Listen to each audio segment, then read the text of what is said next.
And Paul Marshall gets another opportunity at scrum half. As usual, great atmosphere at Ravenhill, helped this week by the new Ulster cheerleaders, the Ulster Rockettes. Well, joining me here in the studio, two former Ulster players, Bryn Cunningham and Tony McWhirter. We'll hear from them in a moment. The game is coming up live, plus at halftime. Look out for this special feature.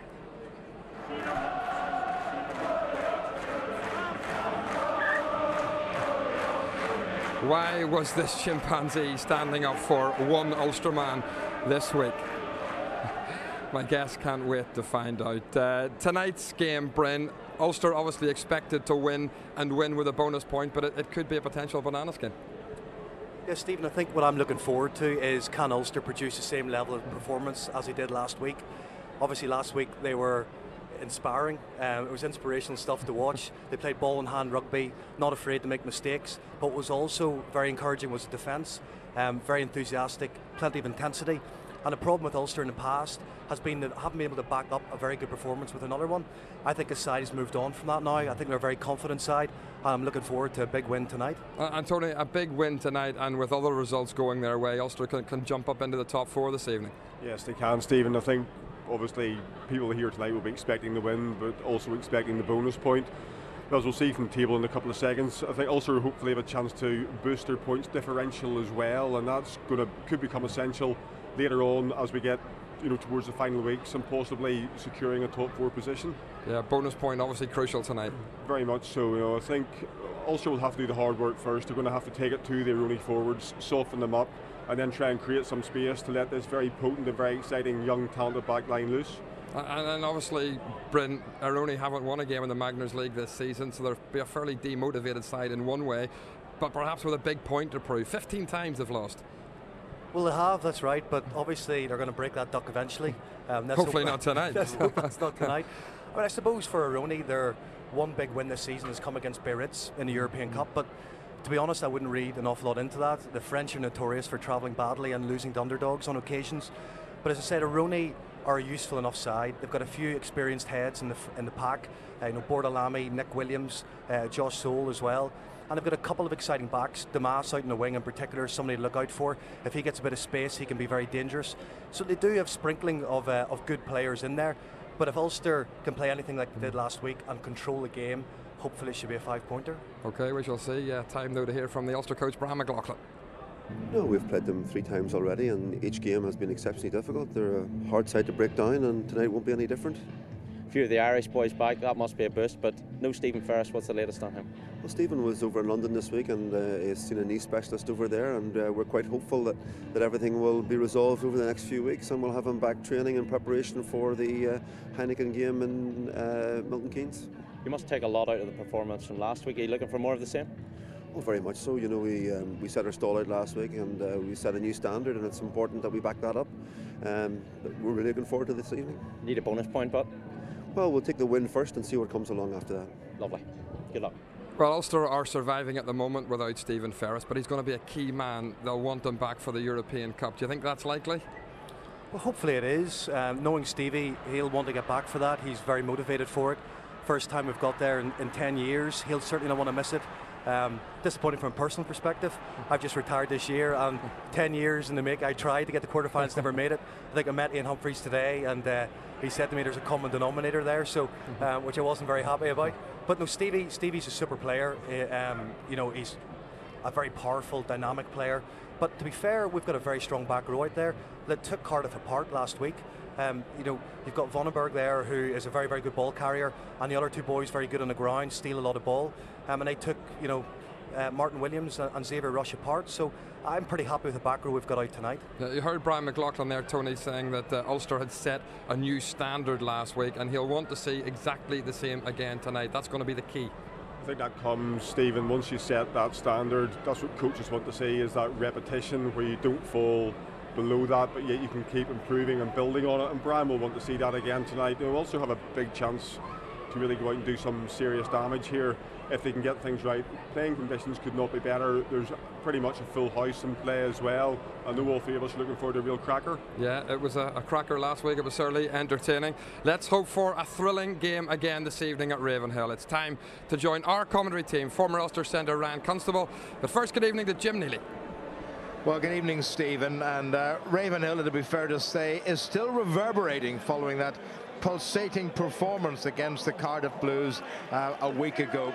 Tonight they take on the side that are bottom of the table, looking for their first win in this Magners competition in their first year in the competition. A composite side made up from players from the old Viadana club and one or two others coming in. But they've a fairly strong squad, epitomised by this fella here, Marco Bortolami, capped many times by Italy, and indeed a former Italian skipper. Roland Phillips, the coach, has made changes. James Marshall's at full-back. Ricardo Boccino and fellow international Pietro Tavagli are the half-backs. There's experience at centre and wing in Praticetti and Robertson. There's a new front row, but a pretty hairy-looking pack with Matt Williams, Josh Schultz, and the man I mentioned, Bortolami, who skippers this Aironi side. Another glorious night at Ravenhill. It's a bit like the start of the season when we couldn't believe we had 3 or 4 perfect Friday nights for running rugby here at headquarters. Aironi out in the field just waiting for an Ulster side, and no doubt there's been 1 or 2 final little words of encouragement and a bit of geeing up done by the man who's been skippering Ulster for a fair old part of the season, Johan Muller, who's about to lead the side out. And here he comes, the 12th time this season he's led Ulster out. Good to see Paddy Wallace back there. Tom Court looking purposeful, and with tonight's mascot Patrick Watson from Stountown Primary School, Johan Muller leads the Ulster side out. They always picking little chaps, and they seem so tiny. That's a bit more like it. Probably the first time he's going to be taller than the Ulster skipper. Well, Ulster also shows a handful of changes. Paddy Wallace is back at inside centre, with Ruan Pienaar starting at outside half for the injured here, and Humphreys for the first time. Paul Marshall at scrum half. Like Aironi, Ulster feel a changed front row. Tom Court back alongside Nigel Brady and Paddy McAllister, but the back 5 of the scrum is exactly the same. Tim Barker came through a late fitness test, and Johan Muller is the Ulster skipper. So Tom Court making a rare start in the tight head position, pretty versatile. It's been good enough to keep him a regular on the Irish side of the Irish squad for the past couple of seasons. Referee is the 35-year-old from Wales, Leighton Hodges, the former outside half for Treorchy Rugby Football Club. He's joined by Dudley Phillips and John Carville in the touchlines. And for the second week in a row at Ravenhill, the television match official is the former City of Derry outside half, Marshall Kilgore. Taken straight away by Ulster. Back. Taken in. Hold 3 and 1. He finished the last 2 games at number 10, Ruan Pienaar. And he's starting this one. Okay. Craig Gilroy. He's let that bounce. Plenty of time for the young man who's been in extraordinarily good scoring form. Aironi, will they try to respond? That's a Boccino, the international, taken by Adam Darcy. Has to try to present the ball, and he's presented it pretty nicely. Paul Marshall bossing things at scrum half, telling his 2 big second row forward just to move back and give him a bit of room. Possible kick coming up. Just held on a wee bit too long, and Gilroy was nearly out of the traps a bit too quickly. That's nicely done. Back in the Ulster side, Willie Falloon. The informed Nevin Spence. Good lively start by the men in white. Paddy McAllister. First start for a long time. 5 roll. Marshall. Tom Court. Good sidestep by the former shot putter. Penalty against Aironi. Well, certainly both teams showing the same intent as last week, happy to play ball in hand rugby. When they do kick, they're kicking with the opportunity to get the ball back out of the air, and on perfect conditions like that, it's exactly the tactics you'd expect. Just see the familiar face, to me at least, of John Whitten, the former Ulster second and back row forward and father of Ian and Alan Whitten. And what a kick by Ruan Pienaar. Well, is there nothing this fella can't do, Ryan? Exceptional skill set, and that's what allows him to float very easily between the half-back positions, and just showing there the accuracy with the kick, pin perfect. Ulster have reaped dividends from the driving maul against Italian opposition, and they'll look to replicate that again, you feel. Well, the opening line-out, and it's an Ulster line-out, and that's how close they are to the Aironi line. Nigel Brady back in the starting front row. Muller stretches and gathers. Now can they do to Aironi what they did to them in the Heineken Cup, and that's drive over from close range. Remember, they started the second half of that game in Aironi. Pedri Vandenberg helped himself to a couple of tries from situations like this. Taken on by Vandenberg. Paddy McAllister going for the line and stopped about a metre short. Here goes Court looking for his first try, and he's made it! What a return to Ulster colours. Tom Court's first try for Ulster, and what a great start by this home side. You felt when that ball was kicked into the corner it was going to be a rolling maul. Once that was halted, a couple of pick and drives, first by Vandenberg, and then you see the big men getting involved. Paddy McAllister driving forward, pulled up short, and then Tom Court, that explosiveness from the mark that comes from that training as a shot putter, and using all that weight to good effect, helped over by Chris Henry there, getting him behind and just forming a battering ram with Tom Court to get him across the line. Well, he kept low and he kept the back parallel to the ground. He's just over 19 stones, and he is very explosive, but there's a lot of skill involved in that as well.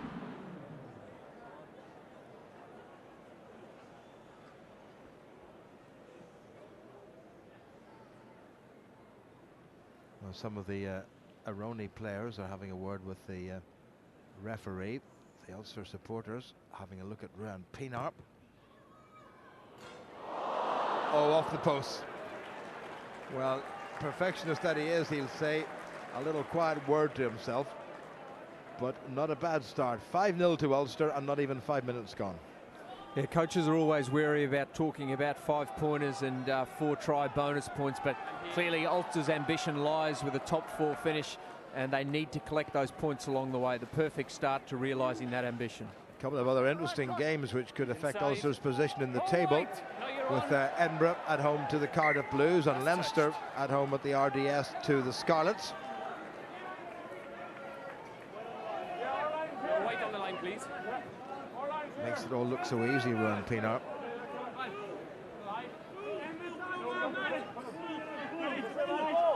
Pedri Vandenberg is going back to his native South Africa to get himself married in a couple of weeks' time. That's untidy, and there is Vandenberg. Really hit a rich vein of form in the past few weeks. Marshall, Brady, Willie Falloon, taken by Williams, but Falloon rides the tackle well. He's made it available. Marshall, Pienaar, Paddy Wallace, just about got away with it. Kick and chase for Trimble, and look at Spence is giving it some welly. Kane Robertson's got himself into trouble. If Ulster can get him over the line, it'll be a 5-metre scrum to the home side. They're certainly doing their best. Taken over and grounded. Scrum. That's exactly what they've done. The referee, Leighton Hodge, is saying taken over and grounded, 5-metre scrum. We're really seeing the physicality of Ulster's outside backs on this occasion. They go into the wider channels. The clever pass from Paddy Wallace, who's got superb distribution skills. Andrew Trimble assessing the situation, seeing the space deep, and then it's to the chase. You look at Nevin Spencer's work rate in getting there, gets his balance and then makes the hit. Trimble spots the opportunity and gets in behind him, and then it's just the upper body strength of those guys which is so impressive that allows them to drive that maul back over, forces the ball to be touched down, and Ulster now set piece, perfect attacking opportunity. Well, they were like a pair of hunting dogs tracking down an unfortunate rabbit. Early engage. Free kick against Aironi for the early engagement. I'm pretty sure Johan Muller will call for another scrum, and he has done. Remember, engage. Ulster conceding a few pounds a man. Keep it in, Pedri. Crouch. Touch. Pause. Engage. Good strike by Brady. Stay. Vandenberg controls. Marshall, Pienaar, Paddy Wallace back inside to Trimble. They were waiting for him, but he's made it available, or has he? Yes, he has. Chris Henry, good handoff, Oh, terrific stuff. He's done it again, Gilroy. Would you believe it? Gilroy, a 7th try. Ulster in 7th heaven. There is no end to this fellow's scoring rate. Magnificent stuff. A real eye for the try line. Chalked that one down to Chris Henry, though. Some excellent lead-up work. He gets slightly on the outside of his man. He's got the ability with that right-hand fend to free the arms, and then the offload. Initially set up there by Trimble, hitting a big tackle, but the key to that is getting the ball back quickly. Doesn't allow the defence to realign, and then Henry gets just that slight little jink there, and excellent skills to get the pass away in the contact. And that man, Craig Gilroy, goes in for another. Well, I don't actually remember anybody in any competition with a strike rate like this fellow. The only person I think can compare with him this week is Ireland's cricketer Kevin O'Brien, who put England to the sword. That's another story. What a magnificent piece of sporting phenomena that was. Just don't want you, please, mate.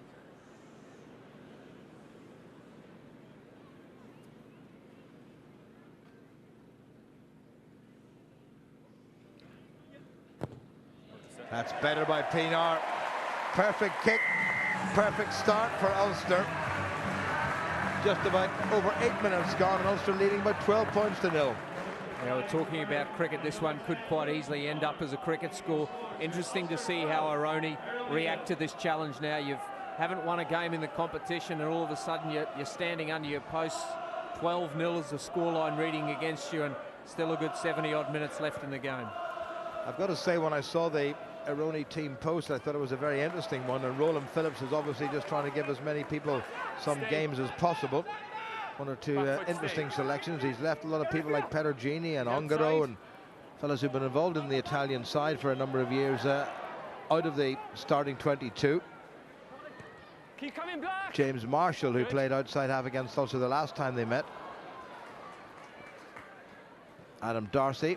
Keep coming wide. Stay. It's not a bad kick all the way down those lines on the far side. Leave him go. Looking for a bit of space. Well taken by Marshall. Ulster need a scrum half. Paddy Wallace is going to oblige. Back. Oh, only several of them offside. Pienaar. Willie Falloon. Good pass by Falloon. Vandenberg, equally good. Nevin Spence. Ulster piling in, legally though. Muller, Marshall, Pienaar. Brady needs to time it, decides to hang on. Tim Barker had a bit of a chest problem earlier on this week, seems to be fine. We've got Trimble. Barker caught the score of the first try, released it pretty quickly, but he may well have nudged it on. Lively stuff by Ulster.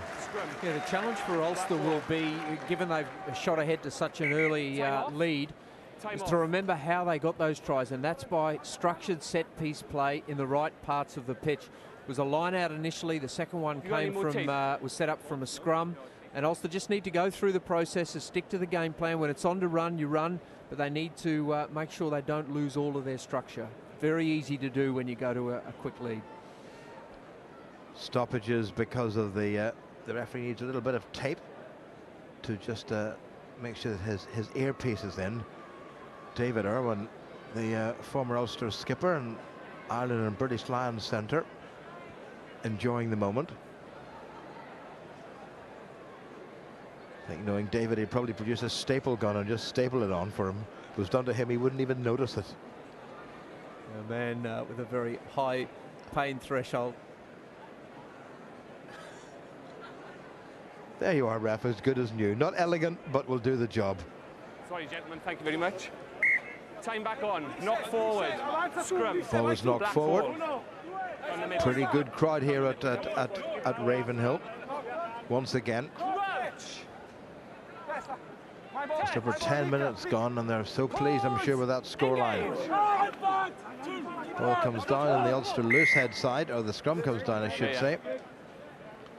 Gone down on the far side. Paddy McAllister up against the 35-year-old from Buenos Aires, the Argentinian, Ulises Gamboa. This is a first start in the Magners League this season for his new club. Crouch. Touch. Pause. Engage. Well, no nonsense under the eye of the referee. Good scrum by Ulster. Away come Aironi. Little flat pass. Henry streams back to make the tackle and may well have stolen the ball, and that's been won on the ground by Ulster. Pinar. Paddy Wallace, he has men outside him. Good little break by Wallace. Gets it to Nevin Spence. This is enterprising stuff from the home side. Options on both sides. Is Wallace again trying to release Trimble, and he does just that, and Trimble is strong enough to break 2 tackles. No, he's retiring back. You coming in, touch me, scrum. Well, the referee has decided that the Aironi players who were coming back a wee bit on the slow side weren't offside, but the ball actually touched the referee, so we'll have to give advantage to Ulster. Look at Pinar's wristy pass. Gives you so many options when a man can spread the ball about like that. And you see Paddy Wallace coming off the right foot there, and most importantly offloading in the tackle. And that's been the key to generating the tempo ball that's required to break the line. Again, passing in contact, and that's been a key feature of Ulster's play over recent weeks. Good position for Ulster, and that's a good scrum. Here's Pinar to Spence, looking for a wrap round, straight through his Gilroy. Really little rascal looking for another try. Penalty against Aironi. Out of the contact area, leave it go. 3 points or go for the try? I'd be looking for a scrum potentially, but Ulster looking to take it outside of that 14-point margin. Easy kick, takes it to 15 and provides that little bit of cushion, but certainly it's been Ulster that have dominated this half. They've had all of the possession. They've looked very assured with what they've done with it, and building a lead very quickly. Well, Pinar will be forever enshrined in Ulster rugby history because of that magnificent kick a few weeks ago at Parky Scarlets, when in the last second of the game he dashed victory from the hands of the Llanelli Scarlets. A lot easier this time, not anything like the pressure, but he's made it look pretty good. And Ulster advanced to 15 points. And we haven't even played 15 minutes yet. And the pleasing thing from an Ulster perspective is, given the volume of changes that have been made to this team, how good the performance was last week, and that Ulster are now in a position where they can make that many changes and still put together what looks like a quality performance back to back. James Marshall, the 22-year-old, starting his 8th Magners League game this season. Henry, 3 times captain of the Irish Wolfhounds in the past 13 months. Marshall. 8, get on the back foot, okay? Pinar. That's a nasty testing hanging kick, well taken almost by Williams. Joshua Ferno came in to try to tidy up this enormous Australian, only 21 years of age, from Melbourne. There's Nick Williams, who had a couple of seasons with the Munster side and was a bit of a favourite down in Thomond Park and Musgrave Park. I'll tell you, if Nick Williams had caught that, the clash of bodies between Paddy McAllister and himself may have tested the foundations on this new side of the stands. 2 big pieces of meat clashing in the midfield, but the mistake from Nick Williams, and Ulster attacking opportunity with the scrum. Pause, engage. Very nearly pinched against the head by Aironi. They weren't making much headway in terms of driving forward, or a bit of a nonsense between Gamboa and the man who's 14 years his junior, Paddy McAllister. And McAllister is not going to take a backward step. Bortolami getting in the act as well. You should know a lot better than that.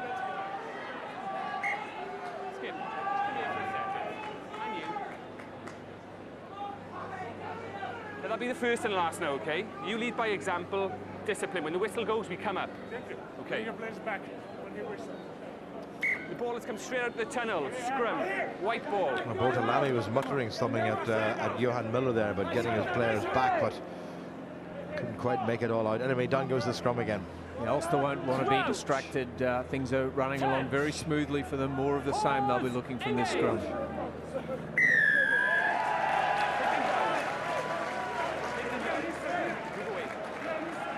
Penalty against the Aironi front row. One suspect, it's either Santa Maria or Gamboa. And this is going to give Ruan Pienaar the chance to put Ulster into a pretty decent field position. Oh, that's a very good kick. Wonderful to see both sides of Ravenhill packed. And you've seen Ian Humphreys doing it, also Ruan Pienaar. They go for distance on those kicks, not taking the conservative option and just putting it into touch, trying to get that attacking line out into a position where the forwards are tempted to go for that rolling maul. Brady. Wee bit of an overthrow, mightn't work out too badly. Paddy Wallace does well. Taken in by the vastly experienced Italian international Josh Soul, born in New Zealand. Plenty of room on this side. Ulster go to the open side. Tim Barker takes it on. Got support from Vandenberg and McAllister. Just a little fade on the ball by Marshall. Nevin Spence. Marshall again. Pienaar looking for Gilroy. Oh, well taken by Kane Robertson. Referee gives the fair catch, but he'd ask Kane Robertson, who hasn't played very much for his new club, the Aucklander. It's only his 5th Magners League game of this season. Capped 47 times for Italy.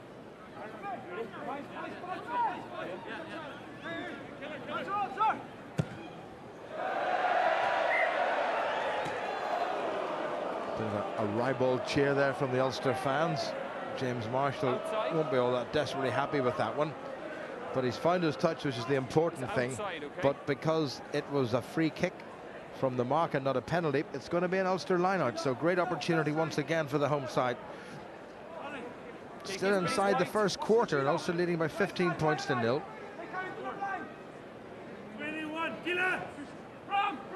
Straightforward ball at the front to Barker. Marshall. Vandenberg. Marshall again. Barker. Showing no signs of that injury. Pienaar, nicely done. Spence might just have gone forward, but I think an Aironi hand touched it in flight. Marshall again. Good build-up. Oh, lovely soft little pass from Vandenberg to Paddy McAllister. Pienaar again. Wallace runs into the enormous Joshua Furno. Marshall. Pienaar. Vandenberg, another Springbok. Chris Henry in attendance. Beautifully laid back by Vandenberg. Spence inside to Adam Darcy. Very nearly got away with it. Well, Ulster arriving in strength and in numbers. Court, speaking of strength, all they have to do is move it. Pienaar. Paddy Wallace, lovely offload. Just a wee bit behind Gilroy, who may just have touched it forward. Pretty close to a third Ulster try. The Ulster are just looking so comfortable on the ball. They're actually having problems with their forwards having to backtrack so quickly to get any depth on the ball because it's coming so quickly. And just Kane Robinson showing his experience there by hitting in defensively and just creating the pressure there. And unfortunate for the handling error, but it really is just quality possession that Ulster are getting, and they're just looking so comfortable on the ball. Willie Falloon lurking out on the left wing in Craig Gilroy's place. Winelands are fine, he's just hit them down straight away. Offside lines, have a word when you've got 2 minutes, get the push back. Brian McLaughlin won't be altogether displeased with this performance so far. Okay. It's a question of them just maintaining it. David Humphreys, the director of rugby, likewise.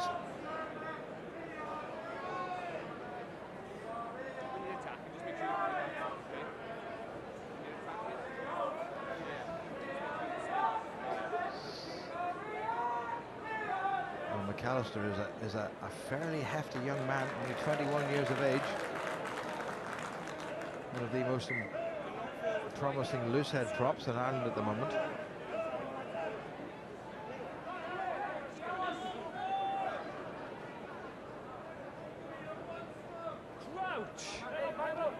Pietro Travagli for Aironi. First time he's had the ball in his hands all evening.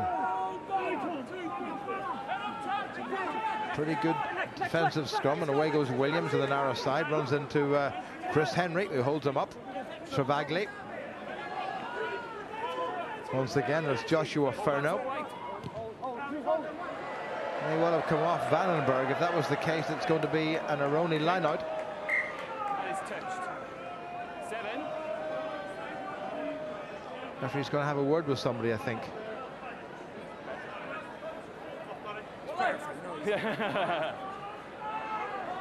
Stevie what, 9? Here's Brady for Ulster. First class by Barker. Marshall. Little short bolt of Vandenberg. Nigel Brady.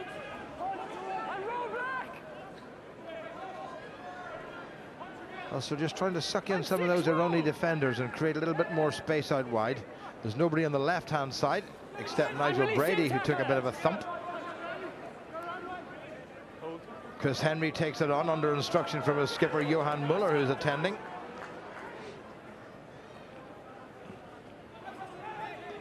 It's all slowed down a little bit as Ulster attempt to go route 1 for the line. Good. Marshall had a little look to see what was available to him on the near side of the field, and the answer was very little. Fancy footwork by Chris Henry. Now Marshall, bit more room. Pienaar. Gilroy. It's good availability, need it quicker. Vandenberg makes good ground. Here they come again. Marshall. Pienaar. Darcy. Good little shimmy by Darcy and a pretty decent handoff. Muller, the skipper's in attendance. Brady to McAllister. Lovely pass by Brady. Oh, well stolen by Alberto Di Marchi, the Aironi prop. This is Gareth Krauser, the open side flanker from East London in South Africa. Well, full marks to Aironi for endeavour. Matteo Pratacetti, the Italian international. And Josh Soul, another Italian international. Hold. Taken in. And he's That's outside. back into the 22 from outside, so he couldn't kick directly into touch. Here's Gilroy, acting as an auxiliary fullback. Keep coming. Maybe a wee bit too far. Well taken by Marshall. Calls for the fair catch. That was a bit silly by Craig Gilroy. Referee's going to have a word with him there. That might be turned into a penalty. No, little tap. Marshall still going. Ulster have to keep the intensity of this game up as high as possible. Williams gets away from 2 or 3 tackles and a 4th. This is better by the visitors.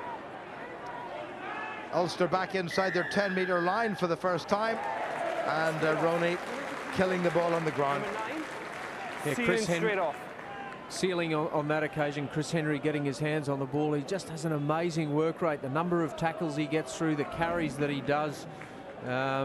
Easy to see why he's a leader within this Ulster team. And good technique, ball to ground, showing some space, and then hands on the ball and forcing Aironi into the error to try and secure that ball. Oh, and another cracking kick just put in there by Ruan Pienaar.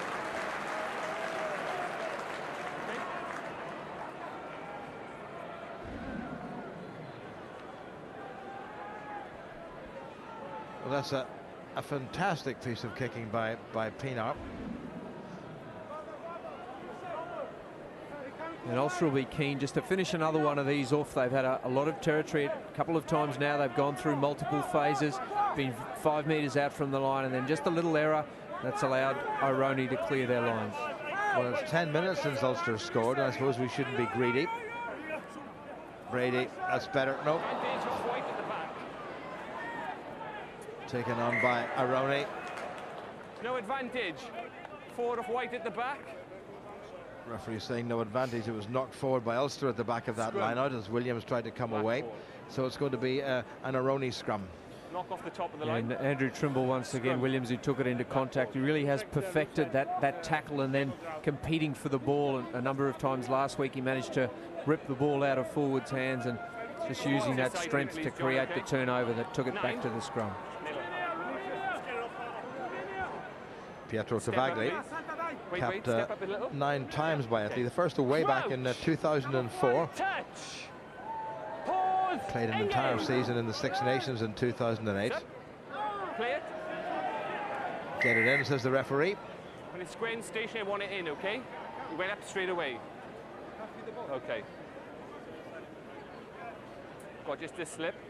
Referee insisting that when the scrummages are square and straight, he wants the ball put in immediately, and Travagli complaining that he couldn't do it. Yeah, and actually, Paul Marshall, in a nice gesture there, actually agreeing with him and telling the referee as much. Crouch. Touch. Pause. Engage. And then very quickly, and not a bad scrum by Aironi. Travagli. Pochino. Marshall. Hold. It's not a bad kick. Oh, it stayed in field. Here's Darcy looking for a bit of space. That was taken in by Pavan. Marshall. Kane Robertson. Nevin Spence nails him. Darcy there to help. Penalty against Ulster. It's the first penalty they've given away all evening, I think, after 26 minutes. So that's one thing Brian McLaughlin will be reasonably happy with. Yeah, you've got to have, if you're going to progress to the knockout stages, you've got to have that discipline, and Ulster have certainly had that in recent weeks. Excellent defence there. Nevin Spence hounding his man. What the referee wants to see now is a release of the ball and the tackled player before you start competing for it, and judging that he hadn't seen that, and therefore the penalty. That didn't find touch. It found Craig Gilroy. And that's a terrific piece of kicking by Gilroy. This is the new man, Danwell Demas, the 29-year-old from Paarl in South Africa. He might just have overdone that one. No, he hasn't. Keep coming wide. Cleared by Adam Darcy. It's a different ball. This is his 7th Magners League start this season. Yet to score a try. Step white. In the middle, yeah. Well, the game has gone a wee bit on the flat side, hasn't it? Yeah, it's difficult to keep the intensity in a game when there's such a one-sided scoreline so early on. That's the challenge for Aironi in attack, is to go through those phases, get some time down in Ulster territory, and Ulster need to defend like they did last week with that same intensity. Well taken in by Josh Scholl. Krauser helps to tidy it up. Pratachetti. Travagli. Williams. Doing a fair impression of Xavier Rush, or indeed Pedri Vandenberg. Krauser is there in support.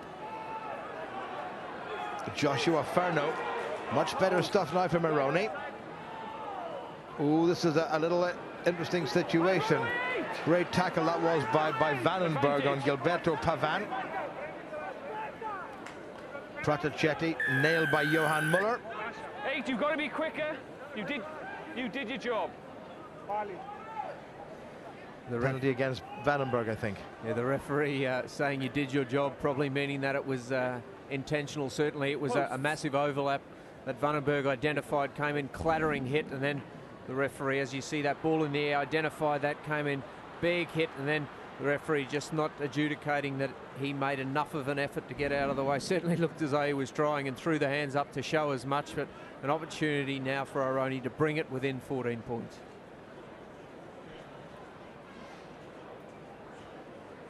Ricardo Boccino celebrated his 23rd birthday yesterday. So happy birthday, Ricardo. 11 points just this season in the Magners League.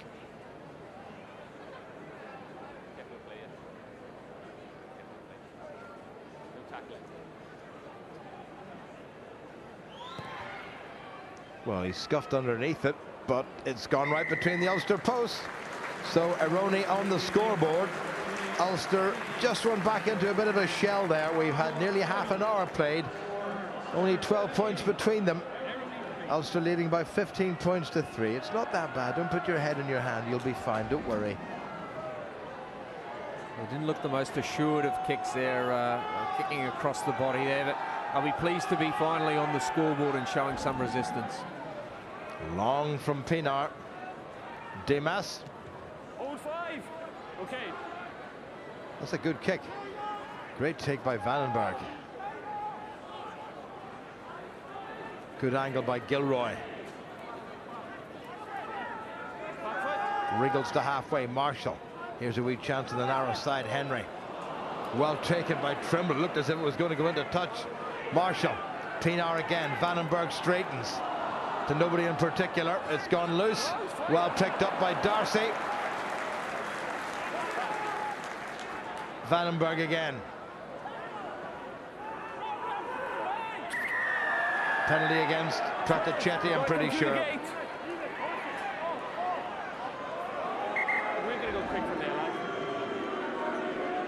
Well, it was Vandenberg who's had another storming game. You need a little bit of luck sometimes, and Darcy's little clever chip ahead was collected by himself. And then the infringement popped up just not long after. Vandenberg involved yet again, rides that initial tackle so well. He gets through a lot of ball carrying for Ulster, and it's been a feature of the Ulster pack this season that they have so many players capable of taking the ball into contact, getting over that advantage line by dominating the tackle situation and getting that quality of possession that brings the outside backs into the game. This to restore Ulster's 15-point lead.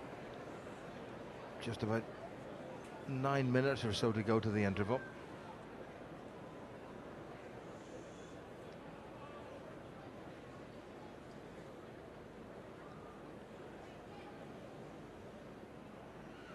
Not a breath of wind at Ravenhill.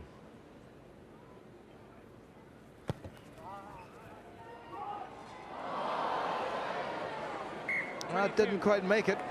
You didn't go to death. So 15-3 it remains. Don't think that will come back to haunt Ren Pienaar, but they really want to make these kicks. You could hear him in the referee's mic just expressing his disgust at that kick as it left the boot. He obviously felt he didn't strike it well from the off.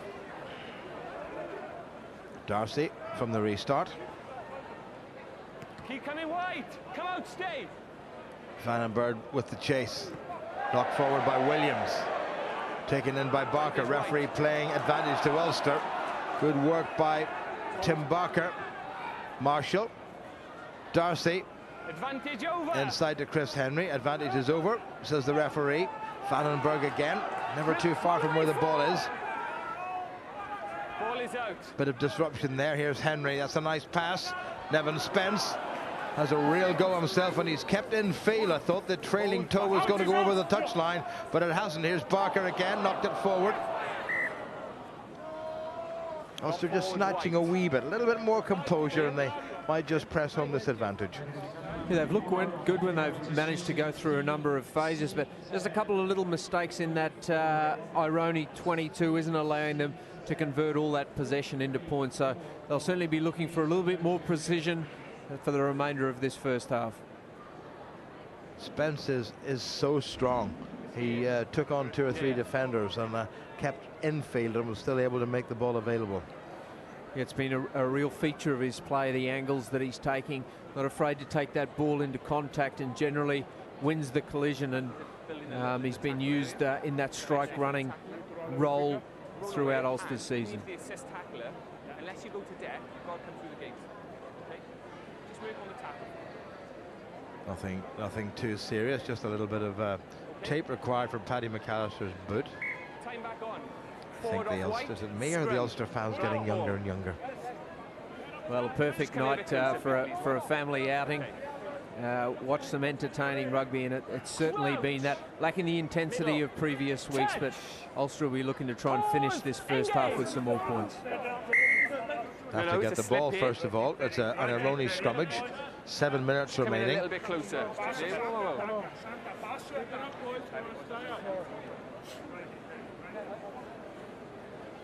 Just come in a little bit closer on this side, okay?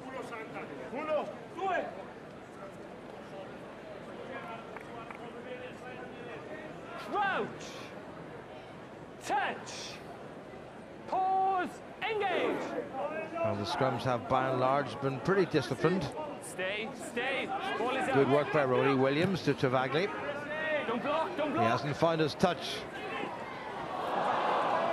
Gilroy had a little glance up just to see where the advancing Kane Robertson was, and the referee had blown for the knock forward, and it's going to be another Aironi scrum. Yeah, it looked like just got the timing of the jump a little bit wrong there, and the ball coming down a little bit too low for the catch, and An opportunity now for Aironi. Haven't really had any quality possession inside Ulster's half, and they'll be looking to finish this first half with something to give them some confidence that things are going to change in the second half. There's not a lot of room on this near side for Nick Williams to put in one of his characteristic runs, but they've whipped it round to that side. Travagli. Safety first. Are they testing Gilroy? If so, he hasn't been found wanting. Nailed by Josh Stoll. Marshall. Pienaar. Stay with your weight. He's given that plenty of height. Wallace and Trimble chasing. Well taken by Wallace and by Trimble. But Chino put to ground. Off your feet. Penalty against Ulster.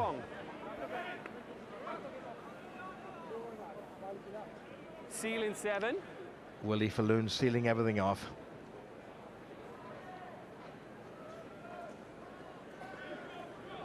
Eight on the kicks, just hold back. You know what you've got to do, okay?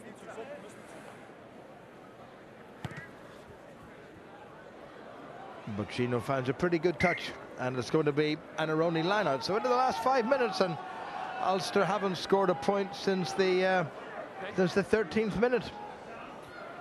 Yeah, they've dominated possession and territory, but just lacked a little bit of precision in the kill zone. And it's Aironi now with an opportunity in the closing stage of the second half. And Pratachetti's looked good going into contact, maybe set up there as a target to attract some of that Ulster midfield in a bid to generate some quick ball.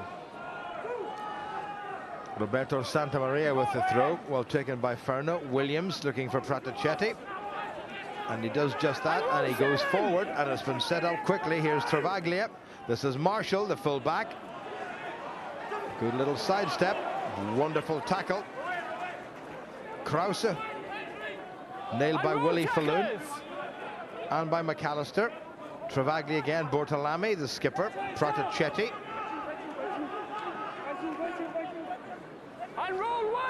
Good work by Aironi. Travaglia. Straight through came Pienaar. He wasn't offside. This is the hooker, Santa Maria, who's short and strong and pretty quick. Travaglia, Bortolami, well tackled by Ulster. Travaglia again. Dimarchi, the loose head prop. Good work by Aironi. Now can they press home this advantage?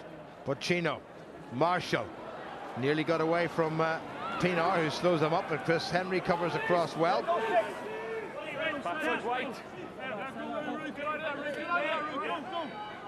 It's all slowed down now for Aironi. Williams, a little juggle. Now Brady came back well to nail him at the second attempt. Ball is out. And roll 5. Great tackle by Tim Barker. Travaglia, oh, this is good stuff. Aironi, oh, wonderful little sleight of hand by James Marshall. Well, Aironi by no means out of this game, and indeed very much back in it. Great finish to the first half by the Italian visitors. Ulster won the opening quarter. Aironi have definitely won the second quarter. Thank you, Marshall. Yeah, Aironi have managed to hang in there, and then an opportunity to strike just before half-time. Not a good time to be conceding points, and they generated through quick ball. They then got the overlap, and they have got some quick men out wide that are capable of stepping. Marshall, Damas Kane Robinson as well, all very good strike runners, and the halfback just drew in the defence there. That created the overlap and some very slick finishing. Well, this is going to make Ulster sit up and think a little bit, and perhaps we felt after what happened last week against Cardiff that Ulster were going to just simply romp this one. The bonus point try was in the bag. They're going to have to work very hard for it.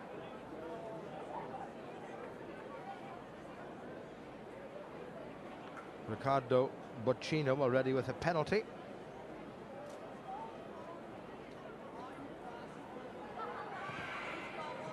And now a conversion, and Aironi into double figures.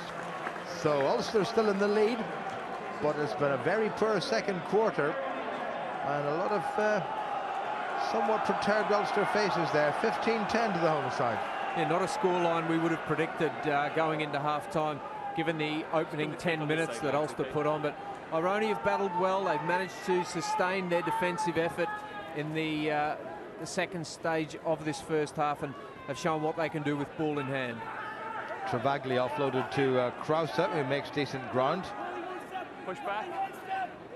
Well, that try will give Aironi such a lot of confidence. Remember, they've lost every single game so far And roll 6 wide. in this extended Magners League. That's outside now. Back, push. Ball is outside the 22, so if it's passed back inside, you can't kick directly into touch. Well, you can, but you'll have to come back to the line out. Roll right. That's outside. Travaglia looking for somebody. Oh, the try scorer makes a bit of a mess of it, and Dimas is back, and he's knocked it back, and that's going to be a 5-metre scrum. Well, that really is calamitous stuff by Aironi. That's just a simple lack of concentration.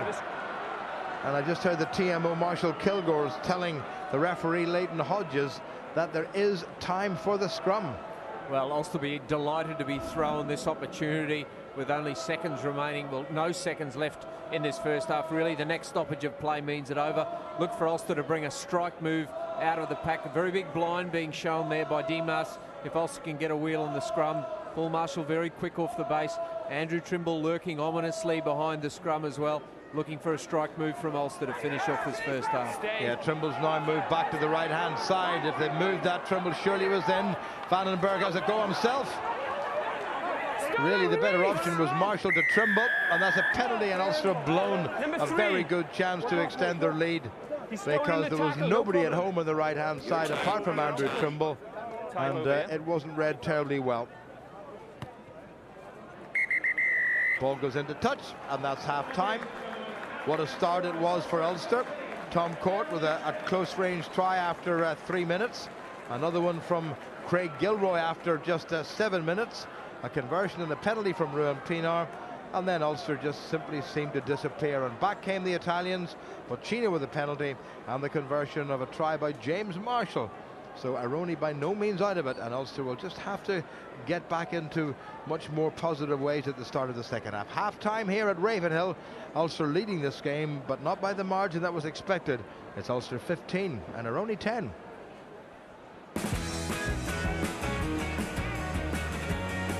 Well, it all started as a very enjoyable night for Ulster. They pretty much picked up where they left off last week. A confident, composed, controlled display. Tom Court powered over for a very early try. And then the man who just can't stop getting touchdowns, Craig Gilroy, made it 2. And at this stage, it looked like Ulster were going to romp the game. Ruan Pinar playing it out half. Might have missed a couple of kicks, but he really was dominating the game. But Aironi, the Italians, had completely different ideas, and they got themselves right back into it on the stroke of half-time when James Marshall went over for a score. Still all to play for at Ravenhill. Ulster leading by 15 points to 10. Well, Brent Cunningham and Tony McWhirter have been watching with me. Brent, it all sort of went horribly wrong for Ulster second period of that first half.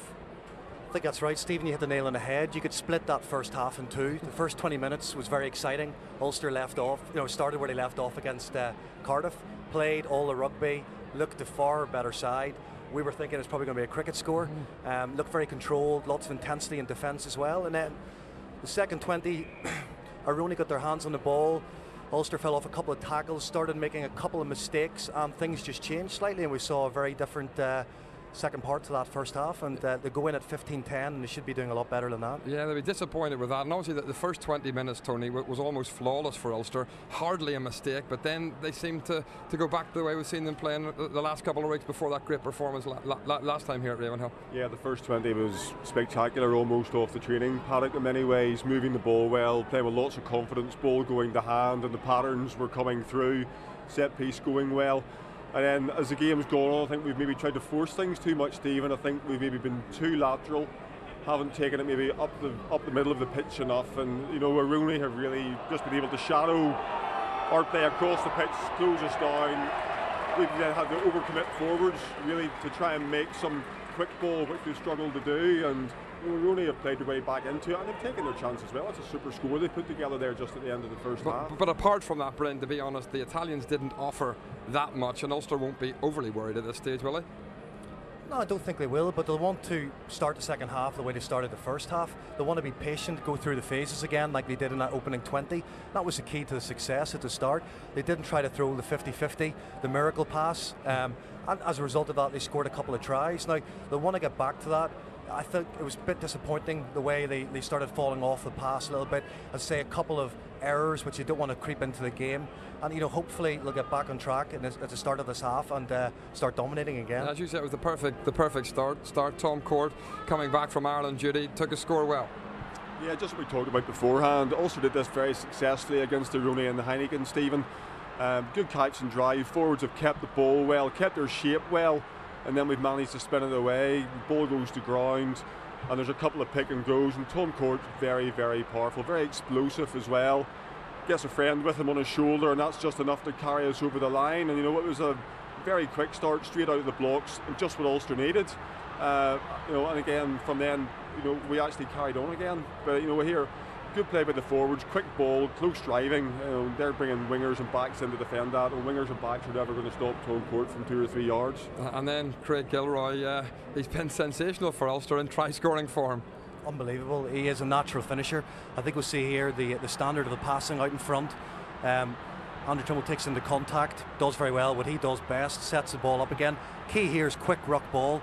The guys are able to reload very quickly, and Chris Henry's superb. Manages to get his hands free for the offload, and Gilroy, as I say, is a natural finisher. He's going to be in the end and everything. That's something that we've done quite well in that first 20 minutes, Stephen. Whenever our forwards are taking the ball, they're able to get to that outside shoulder and beat the defender, which then, as Bryn said, leaves the hands free to get the offload in. I think that's Gilroy's 7th Magners try and 7th Magners appearance. I don't think I scored that many in my whole career. And I mean, he could have had another one in the first half as well. Yeah, he could have. I think he'd be disappointed with that.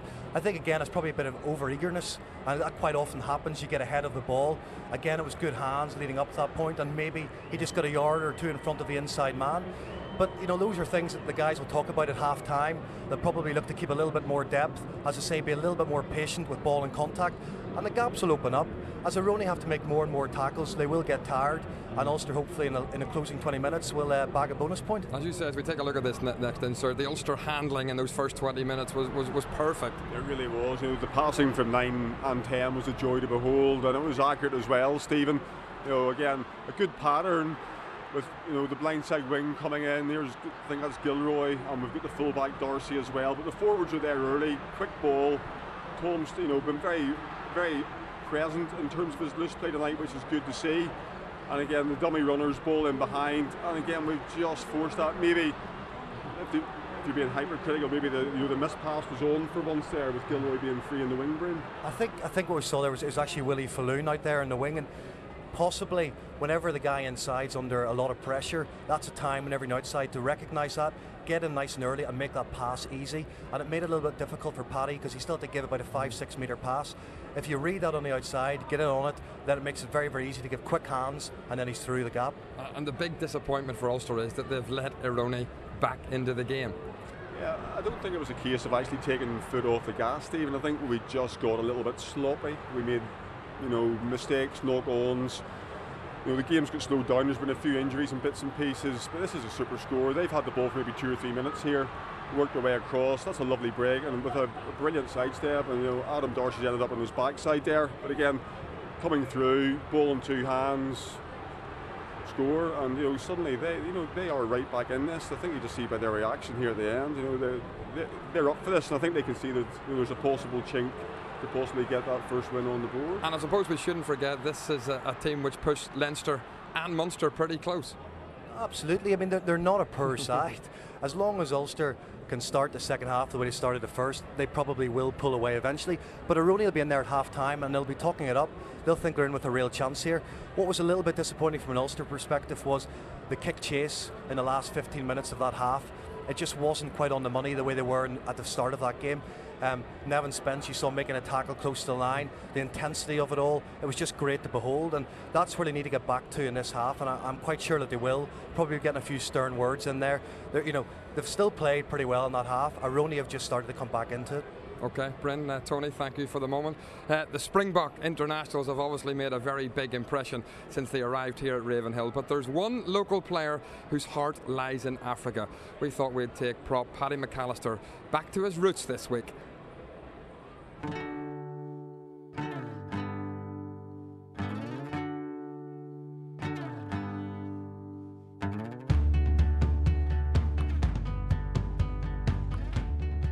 Well, I grew up in Africa. My parents are missionaries out in the Congo and Kenya, and as a young boy, it's pretty much the best place to grow up with the wildlife around you. And I've had from crocodiles to snakes to gazelles to cows in my backyard and Paddy's farm, which my dad called it.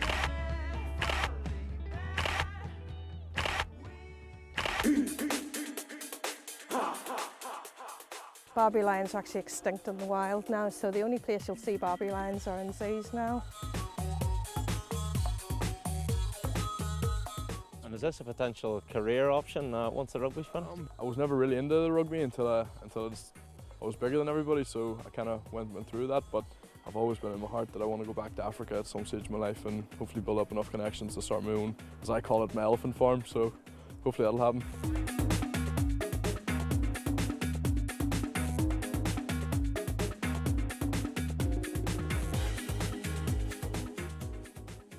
Class. Definitely ticked off the old lifetime box.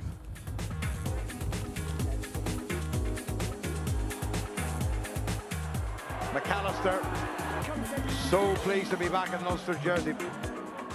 I've worked hard. Last season was a bit of a dry spell for me. I was in the deep end and I wasn't right mentally, and this year in the summer I really concentrated and I knew exactly what I wanted to do and wanted to achieve, and I've loved every second of it.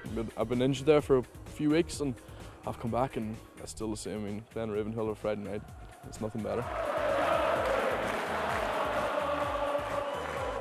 Vandenberg missed Downs, who's got away. He needs a bit of support.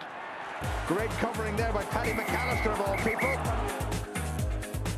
You're building up a bit of a reputation as a fan's favourite. You kind of like the big hits, and I suppose with the hair you're hard to avoid as well. Well, I like the yellow, so I've got pretty much yellow everything, yellow car, yellow shoes, and I'm trying to get the yellow hair going. I love going out after the games and stuff, chatting to the wee kids, and I remember going there when I was younger, and I remember jumping on the pitch and asking Kieran Campbell to sign my boxers, and he kind of agreed, strangely enough. Do you think they have a chance of playing for Ulster? Well, I don't know. I mean, we could use some in the liners for the big arms. So it wouldn't be too bad.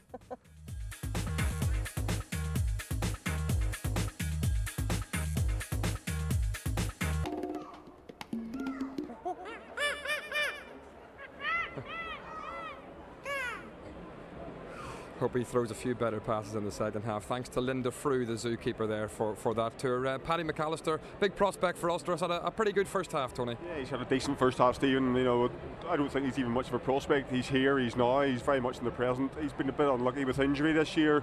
Came on the scene very early and sort of he's had the misfortune of missing a few games, but he's certainly put himself back in the shop window tonight. And with Magners continuing on and with Heineken coming up as well, you know, he's one for now, definitely. Just on that, I think Paddy he's the new breed of player coming through now, professional athlete. He's a power athlete. He's in the same mould as Stevie Ferris and O'Brien down south, and that's why he's dominating out here. That's why he's looking the real deal. Whenever he gets a ball with only a short room, space to move, he can just power. He's got 2 or 3 yards of explosiveness that a lot of other players just don't have. Yeah, one other player who's really been dominating tonight is Ruan Pienaar. What have you made of his performance at out half this evening?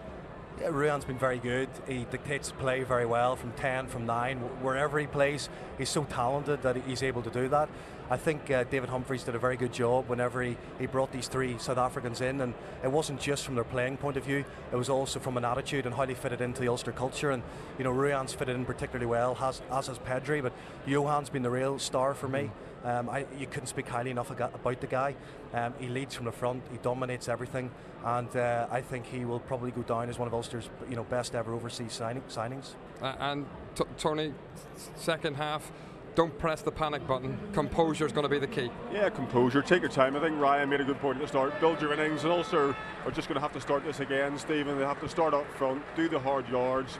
Aironi defended for quite a bit of that first half, and that will tell in the second half, and the spaces, hopefully, for the wide men will come. Okay, Tony, Bryn, thanks a lot. Let's see if Ulster can secure this all-important bonus point win at Ravenhill. Time to rejoin our commentary team. Ryan and Jim.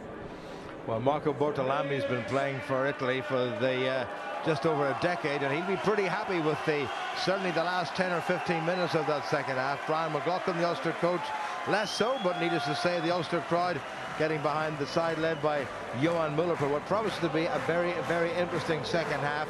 2 tries to 1 in the first half by Ulster, Tom Court and Craig Gilroy, but one right at the end by James Marshall for Aironi, and the conversion has put just 5 points between them.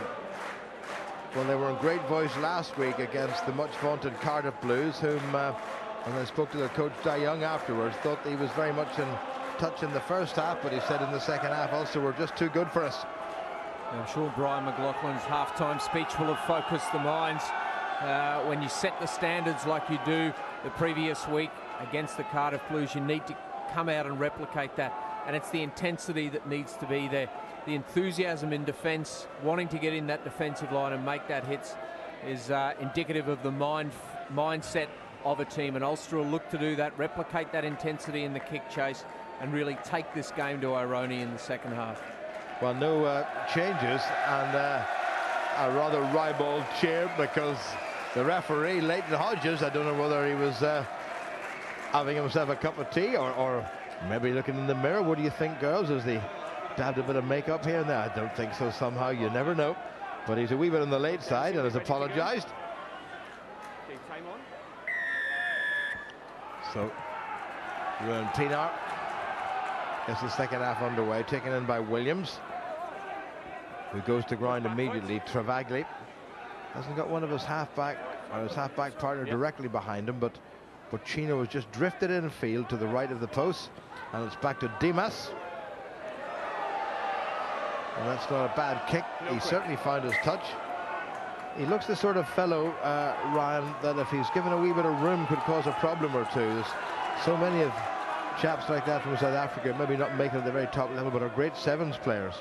Yeah, he's got some real wheels, and if he gets some open space, I'm sure we'll see him stretch the legs. But Ulster won't want to turn this into an open game. They'll want it to be structured. They can still play with width, but they'll look to get their set piece functioning, ensure that possession that's required first off. Well, that's the third dodgy line out by Ulster.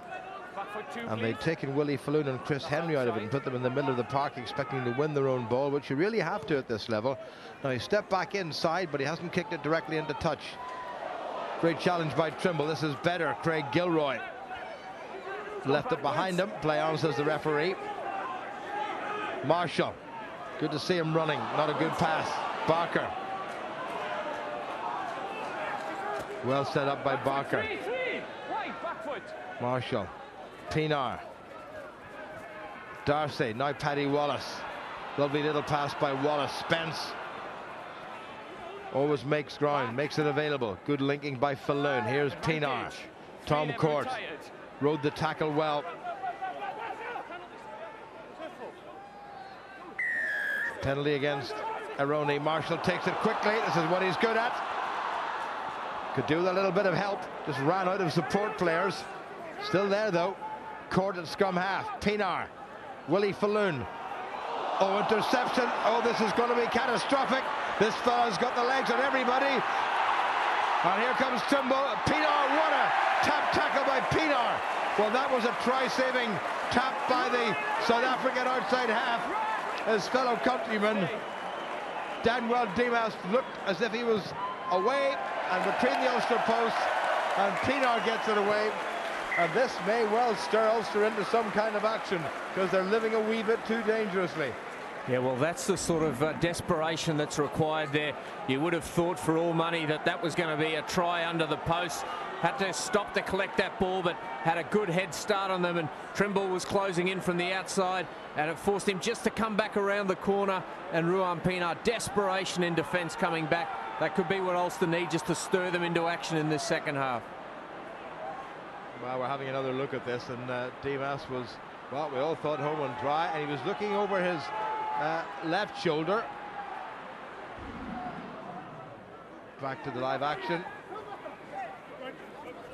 Travagli, Bocchino, Dimas, Marshall, the try scorer. That's a very clever kick. And here comes Kane Robertson.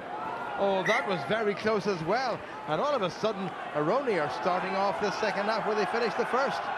Well, you look at the body language now of this Aironi team. They're running to the lineouts. They're taking the ball into contact with a lot more zest than what they were in the first half. And they have got pace out wide. And just for the bounce of the ball there, it could have been a try. Well, that's not a good throw yet again by Brady. Roll back! Back foot. And Ulster yet again have got away with it. Pienaar. Oh, wait. Good clearance kick. Kane Robertson thought about taking it quickly. It might even have been Boccino. Well, that didn't go to hand. Well, if Williams had caught that, I think he was over for the try. Yeah, you really do hope it's not a case of one day a rooster, the next a feather duster for Ulster. Really need to back up that performance from last week, get that intensity back and that precision that they had last week. Interestingly, at this stage of the game, Ulster are bringing on two replacements. One of them is hooker Andy Kyriakou. Good steal by Ulster.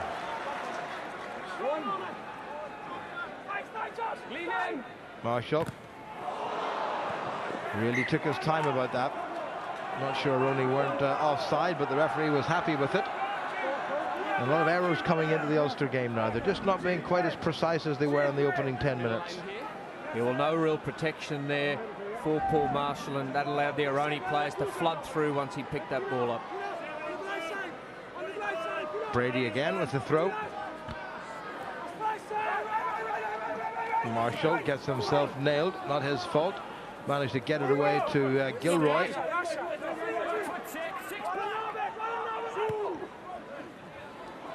Good kick by Marshall. Robertson, very quick. Good hit by Spence. Referee saying that it was knocked forward, but the advantage is over since Aironi kicked it. And that's clever stuff by Ulster. Craig Gilroy just called for the fair catch. And he's just got to settle everything down. Well, what is going on out there? Paul Marshall gets the free catch. Get them all back on you. Push. Well, I'm sure there's no sense of panic in the Ulster ranks, but it's all got a little bit sloppy. Yeah, loose is, I think, the word for Ulster. They really just need to tighten things up now. Use the boot of Ruan Pienaar, Paul Marshall, Paddy Wallace to establish field position, get some security in their primary possession, and then build the game from there.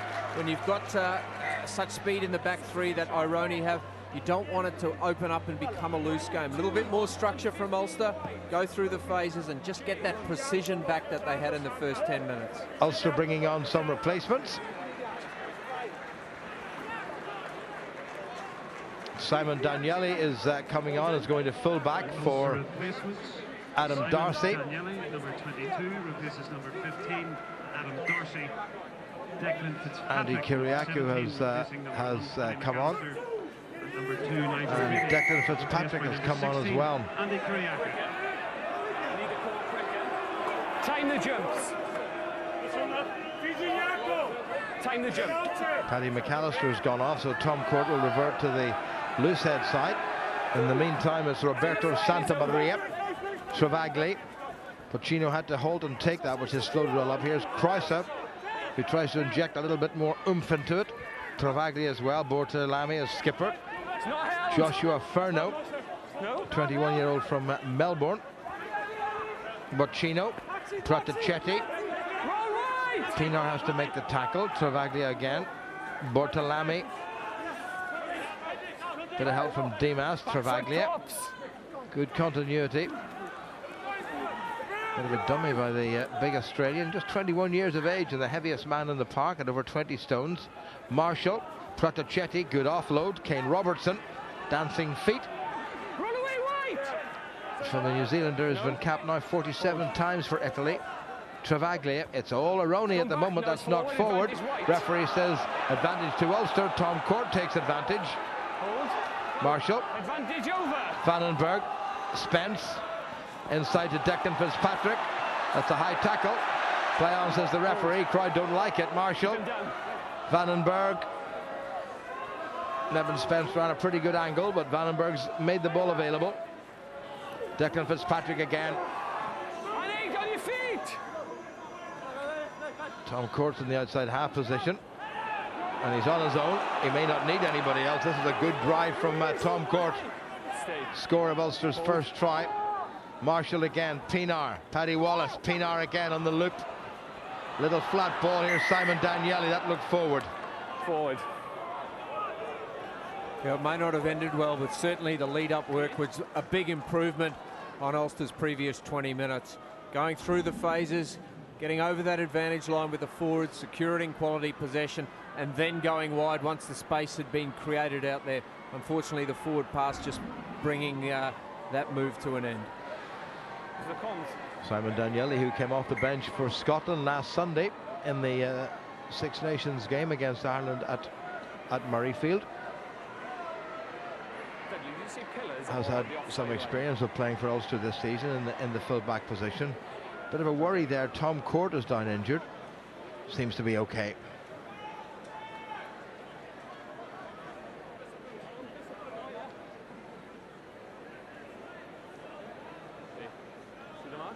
His opposite number, Ulysses Gamboa.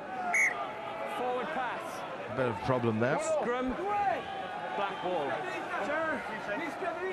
Well, coming up to 10 minutes played in the second half, and the score hasn't advanced at all, so I'll start to think about securing the win, irrespective of bonus points. Go and take the hit. Free kick against Ulster for not taking the hit, as the referee said. It was just a free kick, so they can't kick directly into touch from here. Go and take the hit. They may just go for a little bit of distance and hope to disrupt the Ulster lineup, which they've done pretty successfully. Bit of dithering by Riccardo Boccino.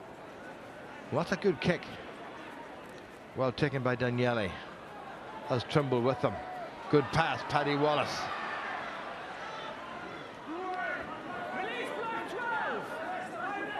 Marshall. Men looking wide. Barker. Muller, the captain, nicely done. Court, well away by Court. Spill forward by Darcy. Referee waiting for advantage. Gilroy, I do beg your pardon, Darcy has gone off, of course. It's just that lack of precision from Ulster once again. Last week all the passes were going to hand. The ball security was good in the contact area, and unfortunately for Ulster it all looks a little bit too frantic at this stage, and that can just go throughout the team. Just need a period of stability now in opposition territory and apply some pressure. It's all about concentration at this level. Crouch. Touch. Pause. Engage. Good solid Aironi scrum. Williams at the back. Travagli. Boccino. Dimas. Very nearly another try scorer. Testing Daniele. Good angle by Daniele. Not a great pass. Well taken by Trimble. Well, back on the Aironi side, Bortolami puts a bit of width on it. Ferno. And Ulster errors being punished. Travagli cleverly done for Robertson to chase. Gilroy goes back. Robertson gets him. Gilroy's up again. Daniele comes in to help. And into touch it goes. And this is good play by Aironi. Well, it's the perfect tactics for Aironi.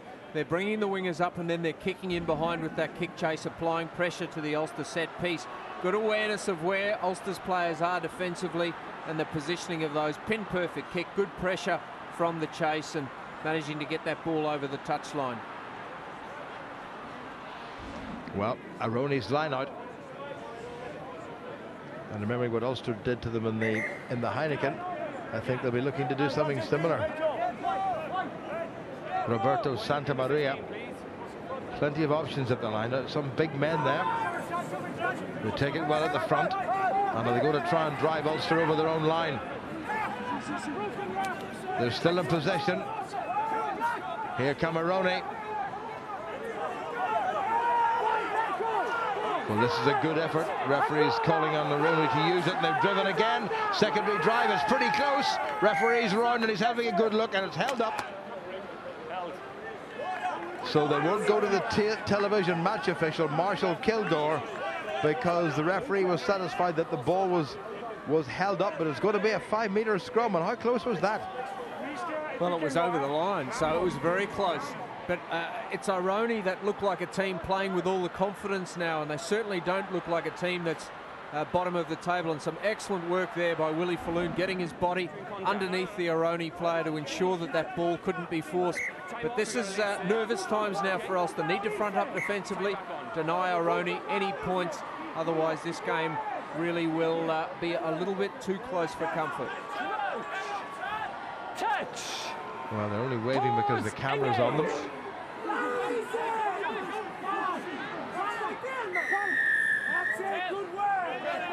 Penalty against Ulster. Down here.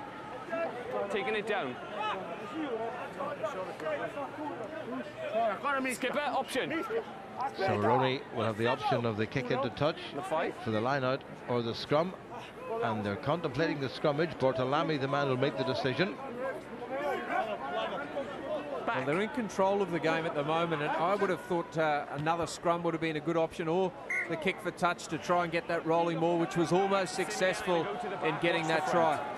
Nervous times for Ulster now in the context of this game. It would have been earmarked as a 5-pointer. It's certainly looking anything but that at this stage. Ulster haven't scored a point for 41 minutes. Okay, watch the block.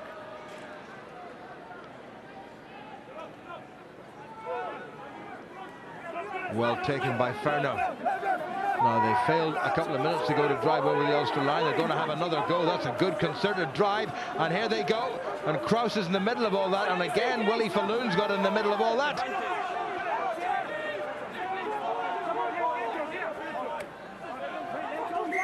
And Ulsterman in the way, getting himself well and truly wellied. 4, please.